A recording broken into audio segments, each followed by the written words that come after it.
নমস্কাৰ বন্ধু-বান্ধৱীসকল, আমাৰ YouTube channel Assamese কবিতালৈ আপোনালোকক স্বাগতম জনাইছোঁ। আজি আমি আমাৰ অসমৰ এখন নতুন জিলাৰ বিষয়ে আলোচনা কৰিম, যিখন জিলা আহোমসকলৰ ৰাজধানীৰ লগতে আহোমসকলৰ কলিজা আছিল। সঁচাকৈ বন্ধু-বান্ধৱীসকল, এখন খুবেই ধুনীয়া, অতিকৈ মনোমোহা জিলা, যিখন হৈছে চৰাইদেউ জিলা। আজি আমি চৰাইদেউ জিলাৰ বিষয়ে বহুতো কথা শিকিম একেলগে। তেতিয়াহ'লে আহকচোন ভিডিঅ'টো আৰম্ভ কৰোঁ।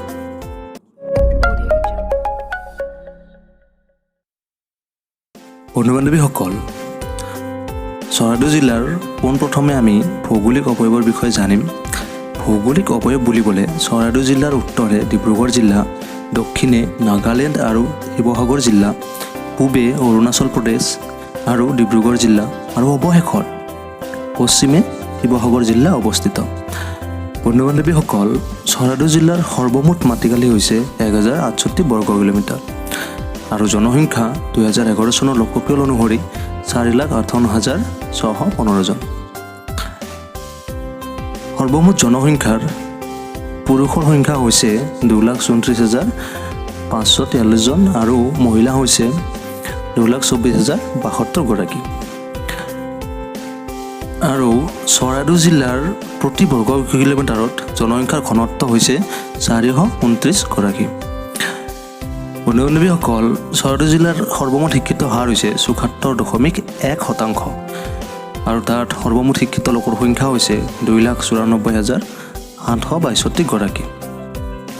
চৰাইদেউ জিলাৰ মহকুমা হৈছে চৰাইদেউ আৰু জিলাখনৰ সদৰ ঠাই হৈছে সোণাৰী। বন্ধু-বান্ধৱীসকল, চৰাইদেউ জিলাৰ একমাত্ৰ ৰাষ্ট্ৰীয় ঘাইপথ হৈছে ৩৭ নং ৰাষ্ট্ৰীয় ঘাইপথ আৰু ইয়াৰ মুখ্য ৰেল ষ্টেচনসমূহ হৈছে শিমলুগুৰি, সোণাৰী ভোজ আৰু নামৰূপ ৰেল ষ্টেচন। চৰাইদেউ জিলাত উৎপাদিত হোৱা প্ৰধান শস্যসমূহ হৈছে চাহপাত, ধান, মাহ, সৰিয়হ ইত্যাদি।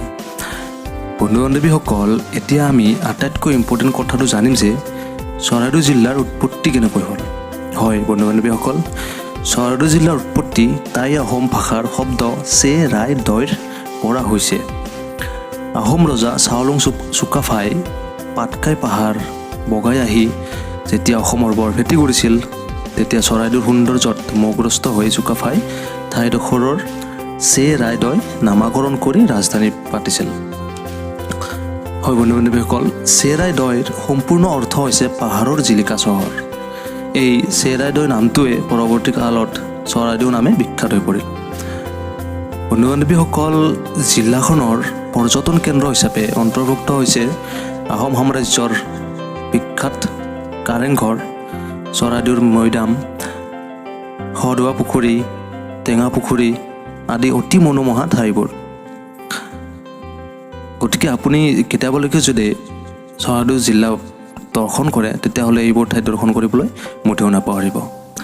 বন্ধু-বান্ধৱীসকল, আজি আমি চৰাইদেউ জিলাৰ বিষয়ে বহুতো কথা একেলগে শিকিলোঁ ভালদৰে। পৰৱৰ্তী ভিডিঅ'ত আমি বেলেগ এখন জিলাৰ বিষয়ে শিকিম। যদি আজি আপোনালোকে ভিডিঅ'টো চাই ভাল পাইছে, তেতিয়াহ'লে লাইক কৰিব, কমেণ্ট কৰিব, শ্বেয়াৰ কৰিব আৰু লগতে আমাৰ এই চেনেলটো ছাবস্ক্ৰাইব কৰিবলৈ মুঠেও নাপাহৰিব। ধন্যবাদ।